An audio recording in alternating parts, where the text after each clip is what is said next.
Good morning, children. Today we are going to begin with the second chapter of our syllabus, Religion and Society. First of all, we should understand the beginning or origin of religion. Religion is not a new concept, but it has its roots in the past when man was in primitive stage. Religion is a system of belief in the existence of supernatural beings. Religion has existed throughout the history of human society. At the initial stage of society, human individuals were completely dependent on nature for their livelihood. When primitive humans failed to understand the secrets of mysterious phenomena of the world, he was forced to believe that apart from the visible world, there was some supernatural power which was omnipotent, means who has unlimited powers. He got to believe that the world was directed and regulated by only that power, and the same was the basis of all those mysterious phenomena. The benediction of this supernatural power might be obtained by worship, adoration, prayer. In fact, this is the religion's views and the belief and activities related to this supernatural power are religion. So this was the reason for the beginning of the concept of religion. Now, what is the meaning of religion? Religion is a faith which binds the followers with a divine power. Every follower remains devoted to his religion, and each individual lives with uncertainties of life. Hence, he prays for the grace of God. Through the medium of religion, he prays for the well-being of himself and his family to the divine power. Now, let us discuss one definition of religion. Religion is a way of life, a system of beliefs, and besides being a sociological event, is a personal experience as well. This definition has been given by Malinowski. Now our next topic is, children, the constituents of religion. There are four main constituents which constitutes the religion: belief, ritual, superstition and taboos. Let us discuss belief and ritual. What is belief? Belief is an attitude towards the sacred things. Religious belief is the cognitive aspect of religion. It tries to explain the nature and origin of sacred things. It assumes that the sacred things do exist. This is the information that belief gives about the super-empirical world.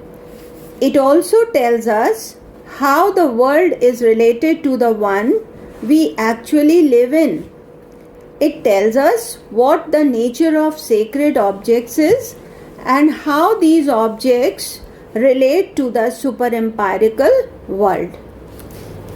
This is the knowledge that belief gives us about the so-called sacred objects and their links with the super-empirical world. It is said that it is belief based on faith rather than upon evidence. It is just a faith which never needs any evidence. For example, there is nothing to distinguish a sacred cow from any other animal except the faith of Hindus who regard the cow as sacred. River Ganga is also considered as a sacred river. There are many examples which tell us that it is the faith in some sacred objects which is called belief. Now another constituent is ritual. What is ritual? It is the practical side of religion. Religious ritual is the practical side of religion. Ritual refers to symbolic actions concerning the sacred.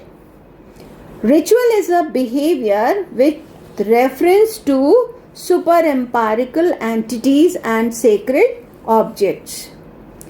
It can include any kind of behavior such as the wearing of special clothing on some special occasions, then the recitation of hymns or special formulas called mantras, and the immersion in certain rivers like Ganga. It can also include singing, dancing, weeping, prostrating means throw oneself flat on the ground. It means dandvat karna. Crawling, feasting, fasting, etc. All these are the examples of religious rituals. By the rituals, we tell others that we believe in something. This is our action. Ritual is a means to remind the individual of the holy world. It strengthens and supports his faith in this world. It helps him to give expression to his religious sentiments and emotions. There is one example of Mahali's tribe. They worship Goram Thakur and Jugni Devi in the month of Magh, means winters, so that there is no outbreak of epidemics and they live peacefully. So they worship Goram Thakur and Jugni Devi because it is a kind of ritual. Now another constituent of religion is superstition. What is superstition? It is the conviction that something shall happen owing to the causes utterly disproportionate to the event. For example, the belief that there would be some trouble in the journey or pain at its end because a cat has crossed the path, or that there will come some calamity because a star has fallen from the sky, or that Saturday is not a good day for sending a woman to her husband's house. The Hindu religion is full of such superstitions. Superstition is having a negative impact on society. It leads to unnecessary fear, negative feeling, and loss of confidence, etc.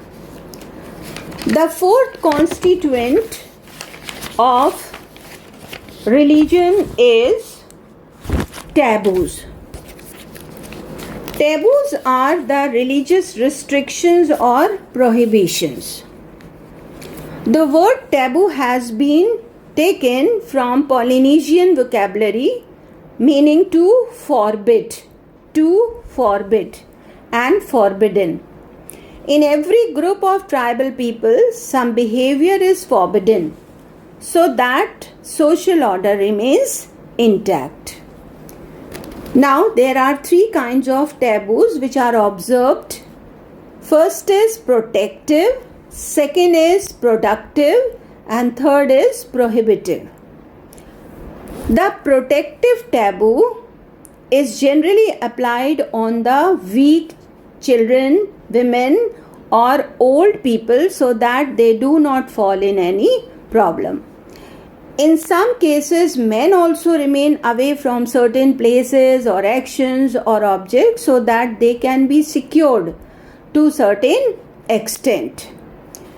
The example is here: when a tribal chief is tabooed, so nobody can touch him. It protects the chief from harm. So in order to protect that chief from harm, a protective taboo is observed.